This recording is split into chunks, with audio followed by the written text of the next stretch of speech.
Divorce বা তালাক একটি খুবই গুরুত্বপূর্ণ পারিবারিক ও আইনি বিষয়। এটি শুধু স্বামী স্ত্রী সম্পর্কের সমাপ্তি নয়, বরং সন্তান, সম্পত্তি, ভরণ-পোষণ, ইদ্যৎকাল সহ একাধিক বিষয়ে সরাসরি প্রভাব ফেলে। বাংলাদেশে মুসলিম ব্যক্তিগত আইন অনুযায়ী তালাক দেওয়ার নির্দিষ্ট কিছু নিয়ম রয়েছে, যা অনুসরণ না করলে তালাক অকার্যকর হতে পারে। তাই সঠিক প্রক্রিয়া ও এর আইনি ফলাফল জানা অত্যন্ত জরুরি। আজকের ভিডিওতে আমরা জানব ডিভোর্স বা তালাকের সঠিক প্রক্রিয়া ও আইনি ফলাফল ইসলামী ও বাংলাদেশ আইনে বিস্তারিত আলোচনা করছি। তার আগে আমার চ্যানেলটিকে সবাই কষ্ট করে সাবস্ক্রাইব করে নেবেন। তালাকের সঠিক প্রক্রিয়া। বাংলাদেশ মুসলিম আইন অনুযায়ী তালাক প্রদানের ঘোষণা দিতে হবে। প্রথমে স্বামী স্পষ্ট ও সুষ্ঠুভাবে তালাক উচ্চারণ করবেন, মৌখিক বা লিখিতভাবে। লিখিত হলে তালাকনামা তৈরি হবে, যেখানে তারিখ, পক্ষের নাম, সাক্ষী এবং তালাকের ধরন উল্লেখ করা হবে। ইউনিয়ন পরিষদে একটি নোটিশ পাঠাতে হবে। মুসলিম ফ্যামিলি ল অর্ডিন্যান্স 1961 এর ধারা 7 অনুযায়ী স্বামীকে ইউনিয়ন পরিষদে চেয়ারম্যান বরাবর একটি লিখিত নোটিশ পাঠাতে হবে। চেয়ারম্যান নোটিশ পাওয়ার 3 দিনের মধ্যে স্ত্রীকে নোটিশের কপি পাঠাবেন। পরবর্তীতে একটি সালিশ বোর্ড গঠন হবে। চেয়ারম্যান, স্বামী এবং স্ত্রী উভয়ের প্রতিনিধি নিয়ে সালিশ বোর্ড গঠন করবেন, যাতে মিলনের চেষ্টা করা হয়। 90 দিনের অপেক্ষা করতে হবে। এটাকে বলা হয় ইদ্যৎকাল। নোটিশ দেওয়ার তারিখ থেকে 90 দিন পর স্ত্রী গর্ভবতী হলে সন্তান না হওয়া পর্যন্ত তালাক কার্যকর হবে। এই সময়ের মধ্যে স্বামী স্ত্রী মিলিত হলে তালাক বাতিল হয়ে যাবে। অতএব আপনাকে 90 দিন ইদ্যৎকালীন সময় পার করতে হবে।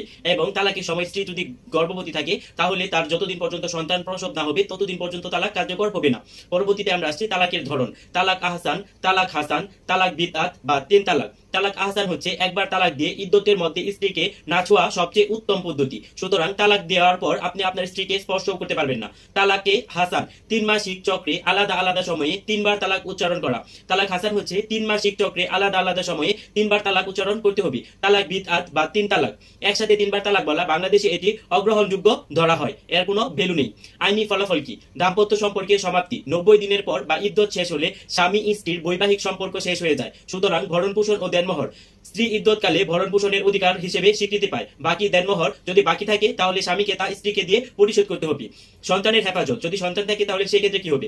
গার্ডিয়ানস এন্ড ওয়ার্ডস অ্যাক্ট 1890 অনুযায়ী আদালত সন্তানের কল্যাণ বিবেচনায় নির্ধারণ করবে। সাধারণত ছোট সন্তানের হেফাজত মায়েদের কাছেই দেওয়া হয়। পূর্ণ বিবাহের সুযোগ।